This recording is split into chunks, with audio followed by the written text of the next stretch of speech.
مساء الخير، ازيكم يا حلوين؟ عاملين ايه؟ يا رب تكونوا بخير. وحشتوني جدا من اخر فيديو كنا عاملينه مع بعض. والنهارده بقى هنكمل باقي تنظيفات رمضان. كل سنه وانتم طيبين. قلت ابتدي بقى الفيديو كده يعني بجرعه نشاط علشان تتشجعوا وتقوموا بقى تنظفوا كده البيت بتاعكم، لان الصراحه مفيش وقت. يعني ابتدوا بدري علشان تخلصوا بدري وتخلصوا كل الحاجات اللي وراكم، فرمضان يدخل علينا كده وبيوتنا نظيفة والدنيا هادية معانا، ما نبقاش كده بنجري حوالين بعضين. المهم ان شاء الله كنت ناوية ان انا يعني افرش الزينة معاكم، بس قلت انضف الاول كده كل التنظيفات واخلصها مرة واحدة، وبعد كده بقى نفرش الزينة عشان البيت كله يبقى معانا نظيف.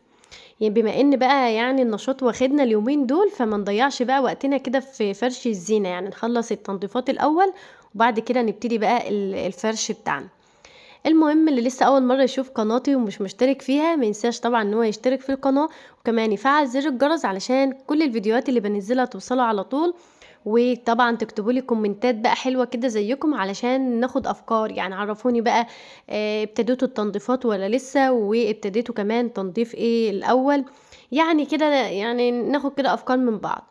فاهم حاجه طبعا لو لسه بادئه تبتدي تنظيفات، ابتدي بالمطبخ، لان المطبخ هو اللي بياخد وقت كبير جدا، لأن حاجته بتبقى كتير وبيحتاج طبعا ميه بقى والجو برد والكلام ده. فباقي الشقه بتتعمل معانا بسهوله، حتى لو بالليل عملتي حاجه وانت قاعده كده نظفتيها في البيت بالنهار شويه، فهتلاقيكي انجزتي وقت كبير جدا وخلصتي الحاجه بتاعتك. لكن اهم حاجه معانا يكون المطبخ هو اللي يخلص الاول. المهم بقى هنا نبتدي بقى في الروتين بتاعنا. اول حاجه عملتها فتحت الشباك واديت له كده تنظيفه على السريع كده بالفرشه. انا الشبابيك عندي بتبقى نظيفه مش بفكها واغسلها خالص، لان بتبقى نظيفه، انا عامله مشمع جلد كده على الشباك من بره، فما بيدخليش اي تراب ولا اي حاجه بتبهدل الشبابيك. فبعملها بقى بفرشة كده بتبقى زي الفل. ولو محتاجة غسلة حلوة بفوطة كده بكون يعني بلاها مية او صابون حاجة بسيطة وبعيدة عليها، بتبقى زي الفل.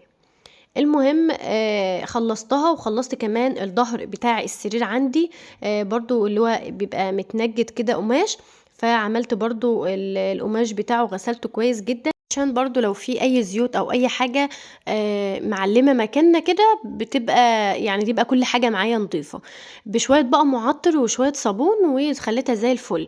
وانا بستعمل يعني دايما بحط كده في المية اللي انا همسح بيها اي مفروشات او اي حاجة شوية من المعطر، بتفرق جدا، بتخلي ريحة الأوضة عندي وقت طويل ريحتها حلوة. يعني الستاير لو انا رشه عليها، لو المفروشات اي حاجة تفتحي الأوضة بتلاقي ريحتها وقت طويل جدا ريحتها حلو. بعد كده دخلت بقى على الدولاب عندي، الحمد لله كان مترتب وزي الفل. مفيش غير الضلفة بتاعت كارما هي اللي بتبقى متبهدلة، لان كارما بتيجي تجيب مثلا هدوم او حاجة منها بتلاقيها زي ما شايفين كل الضلفة مقلوبة عندي. فكل الدولاب عندي مترتب، فقلت ارتب كمان الضلفة دي، بحيث بقى برضو ما يبقاش معايا كده يعني حاجة في الأوضة، يعني الأوضة كلها تكون زي الفل. اكيد مش هتبقى دي اخر التنظيفات، لان واحنا بنرتب الهدوم بنطبقها او كده، برضو الضلفة اللي بتبقى مش مترتبة بعملها من اول وجديد. فده شيء اساسي معايا، كل ما بغسل هدوم كده واجي اطبقها برتب الدولاب معاها. المهم بقى دخلت كمان على التسريحة، وقلت برضو اشيل كل الحاجات اللي عليها واديلها لمعة حلوة كده، وارجع برضو المفرش وارجع كل الحاجات دي تاني. انا الاوضة دي مش هعمل فيها فرش رمضان ولا اي حاجة، غير بس ترابيزة صغيرة كده هنفطر فيها، لان احنا انا مدخلة عندي شاشة كده في الاوضة دي. في رمضان طبعا بنبقى بناكل كده قدام الشاشة، فعلشان كده بقى هحط ترابيزة صغيرة واظبط الدنيا كده تبقى قعدتنا في الأوضة دي. لكن باقي الشقة ان شاء الله هفرش فيها الفرش الرمضاني. برضو المطبخ برضو هظبطه كده ان شاء الله، فنخلص بس التنظيفات كده في الاول. المهم دخلت برضو على الجزء بتاع الشاشة، انا علشان طبعا بتشيلي الشاشة وتشيلي السلوك اللي عليها وكل ده، ففين وفين لما بمسح تحتها.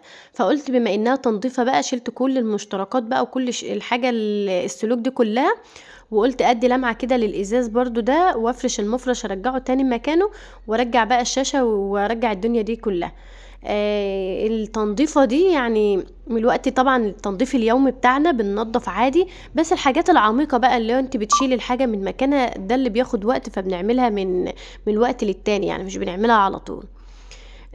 برضو الحيطان عندي بعدت عليها كده بسرعة برضو بموب كده سريعة، علشان لو فيها اي عنكبوتات بقى او اي حاجة مثلا في السقف او كده، او مطربة مثلا تراب او كده برضو تكون معايا نضيفة. بعد كده بقى بمسح الازاز زي ما انتم شايفين، وانا الازاز ده يعني اوحش حاجة ان انت تعملي عندك دولاب او تعملي حاجة فيها ازاز كتير، لان الازاز ده يعني انا بكون مسحاه وفي نفس الوقت تلاقيه اتبهدل معاكي. طبعا بصمات الايد بقى او حد بيحرك الازاز من مكانه، الضلفة قصدي، فتيجي تبص تلاقي مكان الايدين معلمة فيه، فدايما عايزك كل يوم تمسحيه. انا ما بنصحش كده ان حد يكون مثلا لسه بيجهز وبيعمل بقى خشب وحاجات من دي يكتر ازاز عنده. مهما كان الخشب احسن بكتير من ان انت تعملي الضلة في الازاز. المهم بقى مسحتها برضو كويس كده، وكنت كمان قفلت الشباك شوية لان انا البيت اللي جنبي بيوضبوا فيه، فدايما برضو فاتحين الشبابيك، فقفلته بقى لحد ما اخلص خالص الأوضة علشان اخد راحتي كده بقى في التنظيف، وبعد كده افتحه بقى واقفل الباب واسيب الشمس والهواء كده يدخلوا الأوضة.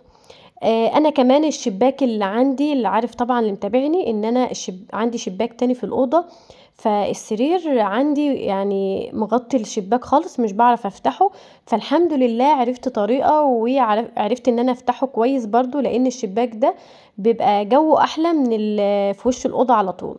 المهم بقى كنا خلاص كده كنست الأوضة، وطبعا عندي السجاد مش بعرف اشيله كله لان زي ما انتم شايفين الخشب بتاعي اصلا تقيل جدا، فمحطوط طبعا على السجاد، فهيبقى مجهود، وكمان مش هعرف اعمل ده لوحدي طبعا ان انا اشيل السجادة وارجع افرشها تاني. فعلى قد ما بقدر بلم كده السجاد وبمسح بقى السيراميك اللي باين كله، وهو يعتبر اصلا لما بلم السجاد يعتبر كأن الأوضة كلها مش مفروشة، يعني بيبقى باين سيراميك كتير جدا، فبمسحه بقى بشوية معطر برضو كده في الأرض، وبيخلي ريحة الشقة ريحتها حلوة أوي.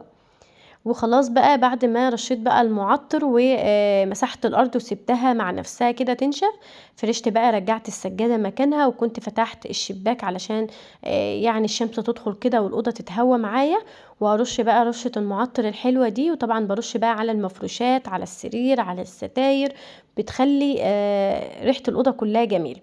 وخلاص كنا خلصنا بقى هنا التنظيف بتاعنا، واستنوني ان شاء الله في باقي التنظيفات واقول لكم مع السلامة.